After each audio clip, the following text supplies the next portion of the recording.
Hello दोस्तों, स्वागत है आपका द हिंदू के एडिटोरियल एनालिसिस में। और आज है 30 अगस्त। आज हम दो हिंदू के एडिटोरियल पर काम करेंगे। इसमें पहला है फ्रीबीज़ के जो हैं दो एडिटोरियल्स हैं, जिसमें पहले फ्रीबीज़ 1 है और दूसरी बार फ्रीबीज़ 2, दोनों को हम एक साथ कवर करेंगे।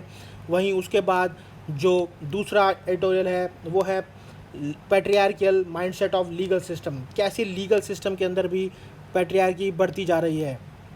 आइए शुरू करते हैं फ्रीबीज से। दोस्तों, तमिलनाडु के सीएम एमजी रामचंद्रन ने एक बार 1982 में mid day meal scheme launch की थी 1982 में, और जिसको अपोजिशन पार्टीज़ और उनकी खुद की पार्टीज़ ने बहुत क्रिटिसाइज़ किया था और उन्होंने कहा था कि इसमें लीकेजीज और करप्शन बहुत होगा। और वहीं अपोजिशन ने यह भी कहा था कि ये सिर्फ अपनी पर्सनल इमेज को इम्प्रूव करने के लिए है। लेकिन इसका फ़ायदा ये हुआ था कि वहाँ स्कूल में अटेंडेंस बच्चों की बढ़ गई थी और न्यूट्रिशनल पैरामीटर्स पे भी बच्चों को काफ़ी फ़ायदा हुआ था। इसके अलावा आज मेरिट वर्सेस नॉन मेरिट की डिबेट में जहाँ फ्रीबीज़ और नॉन फ्रीबीज़ पे बात चल रही है, वहीं ऑथर का कहना है कि किसी भी के लिए अगर बाइसिकल देना एक चीप इलेक्टोरल ब्राइब हो सकता है, लेकिन बहुत सारे लोग जो रूरल एरियाज़ में रहते हैं वो जानते हैं कि पुअर ट्रांसपोर्टेशन जो है एक बहुत बड़ी बाधा है उनको स्कूल या कॉलेज तक जाने के लिए। टेलीविज़न सेट्स रिक्रिएशन एक्टिविटीज़ के लिए ज़रूर हैं, लेकिन ये इतना ही नहीं है। इसके अलावा टेलीविज़न यूज़ होते हैं इम्पॉर्टेंट और यूज़फुल इंफॉर्मेशन के लिए, और फैमिलीज़ को जो है एक साथ एक ही प्लेटफॉर्म पर लेके आते हैं, जिससे सोसाइटी में बहुत बेनिफिट्स होते हैं। इकोनॉमिस्ट ने डिस्टिंक्शन किया है मेरिट गुड्स और नॉन मेरिट गुड्स के बीच में। मेरिट गुड्स जो होते हैं जैसे एजुकेशन और हेल्थ, जिनके एक पॉजिटिव इम्पैक्ट होते हैं, वहीं दूसरे होते हैं नॉट सो मेरिट गुड्स, जिनके इतने अच्छे इम्पैक्ट नहीं होते। ऑथर का कहना है कि पॉलिटिशियंस की जो है एक बेटर अंडरस्टैंडिंग है इकोनॉमिक्स से मेरिट और नॉन मेरिट के बीच में, इसलिए ये पॉलिटिशियंस को ही ऊपर ही छोड़ देना चाहिए कि क्या मेरिट है क्या नॉन मेरिट है। वहीं एन वी रमन्ना जो अभी अभी सीजीआई की पोस्ट से रिटायर हुए हैं, उनका कहना है कि एक बार्बर के लिए कोई शेविंग किट, एक स्टूडेंट के लिए बाइसिकल और एक वॉशरमैन धोबी के लिए एक आयरन एक ऐसा काम करती है जिससे कि उसकी लाइफस्टाइल पूरी की पूरी बदल सकती है। इसलिए ये सिर्फ फ्रीबीज़ का नाम ही नहीं होना चाहिए। अपनी एक सुप्रीम कोर्ट की ruling S Subramaniam Balaji versus government of Tamil Nadu हुई थी। ये क्यों हुई थी? क्योंकि 2006 में डीएमके पार्टी ने अपने वोटर्स को कलर टीवी और दिए थे। वहीं 2011 में एआईडीएमके ने इसी को देखते हुए अपने वोटर्स को goodies, blenders, grinders, electric fans दिए थे। वहीं कोर्ट अब इस डिबेट पे आ गया है कि फ्रीबीज जो दिए जा रहे हैं वो अनप्रोडक्टिव एक्सपेंडिचर हैं या प्रोडक्टिव एक्सपेंडिचर हैं। अगर वो प्रोडक्टिव एक्सपेंडिचर हैं तो ऑब्वियसली वो उनके लिविंग स्टैंडर्ड्स को इम्प्रूव करेंगे और उनकी लाइवलीहुड को भी इम्प्रूव करेंगे। इसलिए ये स्टेट को डिसाइड करना चाहिए कि इसमें क्या है, क्या प्रोडक्टिव है और क्या नहीं। वहीं बहुत सारी स्टेट्स ने अपने वोटर्स को ब्लेंडर्स, ग्राइंडर्स, मंगलसूत्र तक भी दिए हैं, जिनसे उनकी लाइवलीहुड और स्टैंडर्ड ऑफ लिविंग चेंज हुआ है। ऐसा मानना है कि जो प्रोडक्ट कभी पहले लग्जरी कहलाता था, आज वो नेसेसिटी बन गई है। जैसे कि लैपटॉप कभी एक ज़माने में एक लग्जरी आइटम होता था, लेकिन आज वो केवल और केवल बेसिक नेसेसिटी बन के रह गया है। फ्रीबीज़ जो है आपके वेलफेयर पॉलिसीज़ के भी पैरेलल चल रहे हैं, इसलिए ये directive principles of state policy के तहत भी आते हैं। वहीं सुप्रीम कोर्ट का ये कहना है कि अगर ये directive principles of state policy के तहत आते हैं तो सुप्रीम कोर्ट का इसमें कोई लेना देना नहीं है और सुप्रीम कोर्ट जो है इन पर कोई टिप्पणी नहीं करेगी। वहीं उनका ये भी कहना है सुप्रीम कोर्ट का कि विशाखा गाइडलाइंस पे सेक्सुअल हरासमेंट के लिए सुप्रीम कोर्ट ने इसलिए इंटरफेयर किया था क्योंकि उस वक्त वुमेन प्रोटेक्शन और हरासमेंट के लिए कोई लेजिस्लेटिव एक्ट नहीं था। वहीं फ्रीबीज़ के लिए सुप्रीम कोर्ट को इंटरवेंशन करने की कोई ज़रूरत नहीं है, क्योंकि इंडिया में पहले से ही रिप्रेजेंटेशन ऑफ पीपल एक्ट पहले से ही एग्जिस्ट करता है, जो कि पॉलिटिकल पार्टीज़ की करप्ट प्रैक्टिसेस को रोकने के लिए काफ़ी है। वहीं आगे चलते हुए ये कहते हैं कि ये बहुत गलत होगा अगर पॉलिटिकल पार्टीज़ जो है शॉर्ट टर्म फ़ायदे के लिए इस तरह के काम में फ्रीबीज़ में इन्वॉल्व हो जाएं without taking into account the future. और अगर इसी तरह ये चलता रहा तो इकोनॉमी जो है बैंकरप्ट हो जाएगी और पूरा का पूरा इकोनॉमिक सिस्टम जो है कोलैप्स हो जाएगा। वहीं दूसरी तरफ ये भी कहा जा रहा है कि एक्सपेंडिचर को देखते हुए एक्सपेंडिचर करते वक्त सरकारों को ये सोचना चाहिए कि ये प्रोडक्टिव एक्सपेंडिचर है या अनप्रोडक्टिव एक्सपेंडिचर। अगर प्रोडक्टिव एक्सपेंडिचर होता है तो वो जॉब क्रिएशन करेगा, और अनप्रोडक्टिव एक्सपेंडिचर है तो वो फंड्स की कमी करेगा। ये माना जा रहा है कि अगर वो जॉब क्रिएशन के उसमें इन्वेस्टमेंट्स करें तो वो बेटर होगा, रादर देन कि वो इस तरह की फ्रीबीज़ लोगों पर लुटाएं। हाउएवर किसको कितना देना है कितना नहीं, ये केवल जनता ही जानती है, क्योंकि जनता ही एक बेहतर बैलेंस बना सकती है बिटवीन द राइट और रॉन्ग। और डेमोक्रेटिक इंस्टीट्यूशंस के अंदर, डेमोक्रेटिक कंट्री के अंदर हमेशा ये ताकत लोगों के पास ही होती है। ये फ्रीबीज़ का पहला आर्टिकल था। वहीं फ्रीबीज़ का कॉन्टिन्यूशन आर्टिकल ये है जिसमें ये कहा जाता है कि फ्रीबीज़ जो है, एक्सेसिव डॉल जो हैं, ये केवल और केवल फ्रीबीज़ ही नहीं हैं, बल्कि ये वेलफेयर प्रोविजनिंग भी हैं जो वल्नरेबल सेक्शंस ऑफ पॉपुलेशन के लिए दी जाती हैं। वहीं इनके कारण स्टेट्स का के ऊपर बर्डन बढ़ रहा है और फिस्कल सिचुएशन ख़राब होती जा रही है। वहीं आगे चलकर ऑथर ने इनके ऊपर 2 कैटेगराइजेशन की हैं, जिसमें उन्होंने बताया है कि quantity and quality of public expenditure. उसमें आगे बताते हुए ये बताया गया है कि 2 तरह के एक्सपेंडिचर होते हैं, जिसमें एक एक्सपेंडिचर होता है मैंडेटरी एक्सपेंडिचर और दूसरा होता है डिस्क्रिशनरी एक्सपेंडिचर। मैंडेटरी एक्सपेंडिचर वो स्पेंडिंग है जो एक प्रॉपर फार्मूलाज और क्राइटेरिया द्वारा गवर्न की जाती है, और जिसकी हमेशा गवर्नमेंट की कोशिश ये होती है कि बजट में जितना उन्होंने पिछले साल एक्सपेंडिचर किया था, इस साल उससे ज़्यादा करने की कोशिश करें। वहीं डिस्क्रिशनरी एक्सपेंडिचर में गवर्नमेंट इस तरह का कुछ भी बिल अपने पास नहीं रखती है, वो केवल और केवल अपने फ़ायदे के लिए उसका इस्तेमाल करती है ताकि वो वोटर्स को अपने तरफ झुकाव कर सके। वहीं सेंटर जो है बार बार कोशिश कर रहा है कि स्टेट्स को वो ये समझाने में कामयाब हो पाए कि वो फिस्कल डिसिप्लिन को मेंटेन रखें और कोशिश करें कि डिस्क्रिशनरी स्पेंडिंग को कम कर सकें और फोकस करें मैंडेटरी एक्सपेंडिचर्स के ऊपर। वहीं आगे चलते हुए ऑथर्स ने ये भी समझाया है कि डिस्क्रिशनरी एक्सपेंडिचर कभी भी ग्रोथ आउटपुट नहीं बनाती, वहीं मैंडेटरी एक्सपेंडिचर हमेशा कंजम्पशन को बढ़ाती है, डिमांड ड्रिवन इकोनॉमी बनाती है और उससे हमेशा इकोनॉमी को फ़ायदे होते हैं। ये बहुत मुश्किल है कि आज के दौर में गवर्नमेंट्स या स्टेट गवर्नमेंट्स अपने इन फ्रीबीज़ को छोड़ दें, क्योंकि ये वोट पाने का उनके लिए एक बहुत अच्छा रास्ता बन चुका है।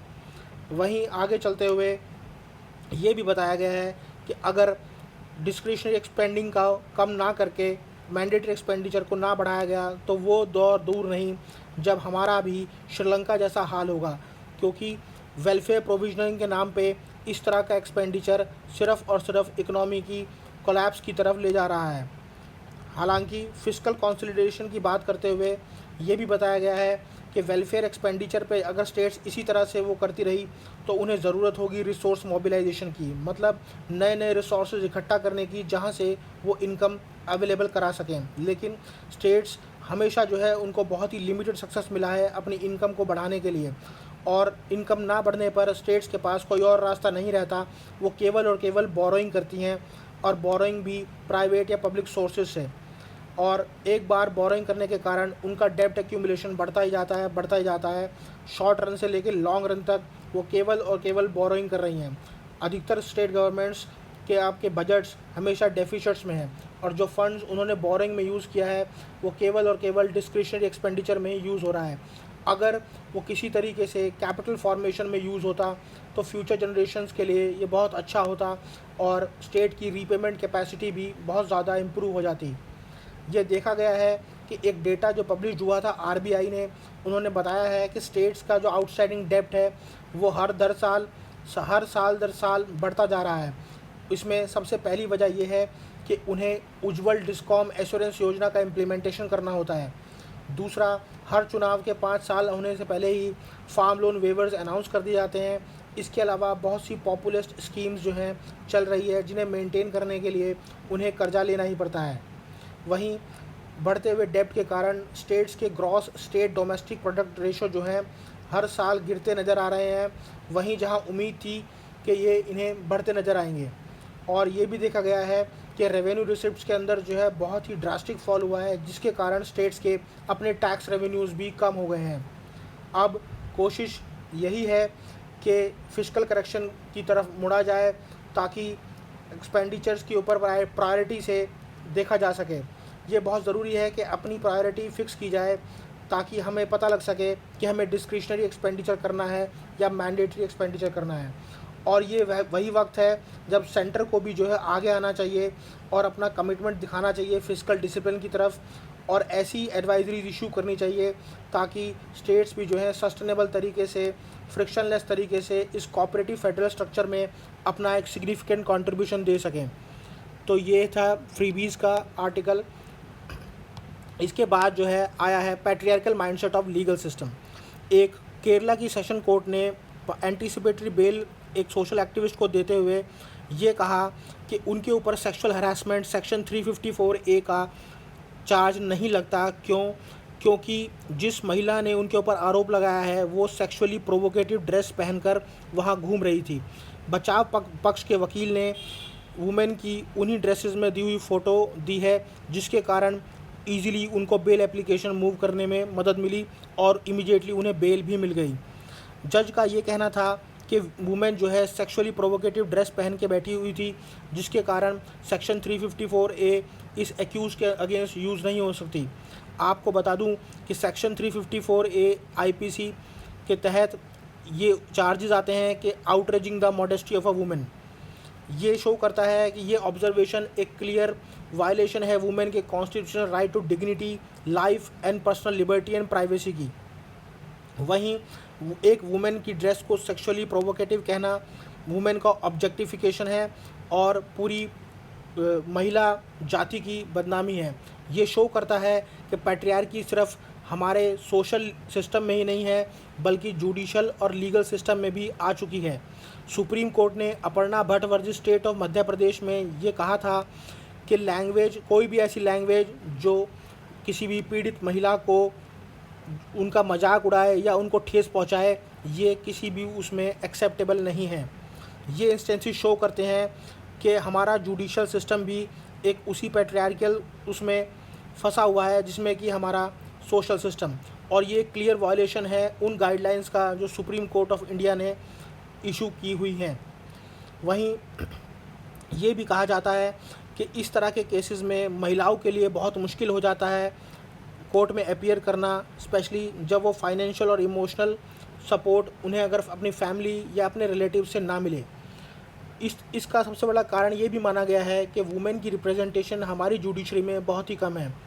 इंदिरा बनर्जी जो जज हैं उनके अकॉर्डिंग अभी तक से 1950 से लेके अब तक सुप्रीम कोर्ट में केवल 11 वुमेन जजेस ही अपीयर हुई हैं, जो शो करता है कि वुमेन का एक्सक्लूजन इसके अंदर उनके प्रोसेस को डिले कर रहा है। अगर वुमेन का इंक्लूजन भी जुडिशरी के अंदर आ जाए तो उनकी डिसीजन मेकिंग प्रोसेस जो है बहुत ही रिस्पॉन्सिव, इंक्लूसिव एंड पार्टिसिपेटरी हो जाएगी। हाउएवर 1872 में एक सुप्रीम कोर्ट ऑफ USA के केस में यूएस के सुप्रीम कोर्ट के जजेस ने ये कहा था कि गॉड ने जो है डिफरेंट सेक्सेस को इसलिए क्रिएट किया है ताकि वो अपनी अपनी फील्ड में काम कर सकें, और मैन ही बिलोंग करते हैं कि वो कानून बनाएं, कानून को अप्लाई करें और कानून को एग्जीक्यूट भी करें। आपको ये बता दूं कि ये शब्द US जज ने तब बोले थे जब एक स्टेट ऑफ इलिनॉइस की महिला सुप्रीम कोर्ट में इस बात की एप्लीकेशन लेके गई थी कि उसे US सुप्रीम कोर्ट में लॉ प्रैक्टिस करने का लाइसेंस दे दिया जाए। सुप्रीम कोर्ट ने उसको परमिशन नहीं दी क्योंकि सुप्रीम कोर्ट का ये कहना था कि वुमेन का काम है केवल वाइफ और मदर का काम करना, यही है उनका काम और इसी के लिए वो बनी है।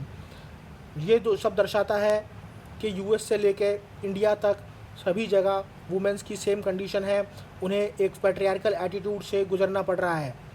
इसका एक रेमेडियल मेजर ये हो सकता है कि ज़्यादा से ज़्यादा फेमिनिस्ट ऑफिसर्स का इंक्लूजन हो और फेमिनिस्ट जूरिस्प्रूडेंस लॉ स्टूडेंट्स के लिए भी अवेलेबल हो, लीगल प्रैक्टिशनर्स को सेंसिटाइज़ किया जाए और जुडिशल ऑफिसर्स को भी सेंसिटाइज़ किया जाए कि कैसे जो है फीमेल विक्टिम्स या कैसे फीमेल प्रैक्टिशनर्स के साथ डील करना है।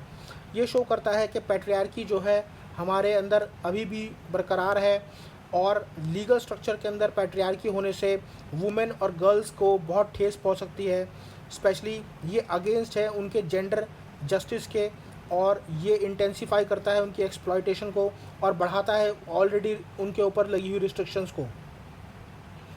इस पैट्रियार्कल माइंडसेट और इस पैट्रियार्कल केस ने ये शो कर दिया है कि पैट्रियार्की जो है हमारे जुडिशल एलिट सिस्टम तक भी मौजूद है। इंडिविजुअल चॉइस ऑफ ड्रेस हमेशा एक इंडिविजुअल का फ्रीडम रहता है। ये उसके ऊपर डिपेंड करता है कि वो कौन सी ड्रेस पहने या कौन सी नहीं पहने। किसी भी पर्सन का ये जज करना उसका अधिकार नहीं है। यहाँ तक कि जज को भी कोई अधिकार नहीं है कि वह उस पीड़ित महिला के ड्रेस को जज करे। कोई भी ड्रेसिंग स्टाइल या उसको कोई भी ड्रेसिंग स्टाइल, किसी भी तरह के पहने हुए कपड़े जज को ये अधिकार नहीं देते, या फिर उस सोशल एक्टिविस्ट को ये अधिकार नहीं देते कि वो वुमेन की आउटरेज करे मॉडेस्टी। लिबरल डेमोक्रेटिक सेटअप में ये इंडिविजुअल्स जो है हमेशा सोवरेन होते हैं और उनको पूरा अधिकार होता है कि वो किसी भी तरह के कपड़े पहने, और ये against the right to life and liberty भी है। यही इस आर्टिकल में बताया गया था, और इसी के साथ हमारे आज के एडिटोरियल जो हैं पूरे हुए। आशा करता हूँ आप लोगों को एडिटोरियल अच्छे लगे होंगे। इसके अलावा हम रोज़ आपको एडिटोरियल प्रोवाइड करते रहेंगे, इसलिए लाइक करें, शेयर करें और सब्सक्राइब करें मेरे दोस्तों।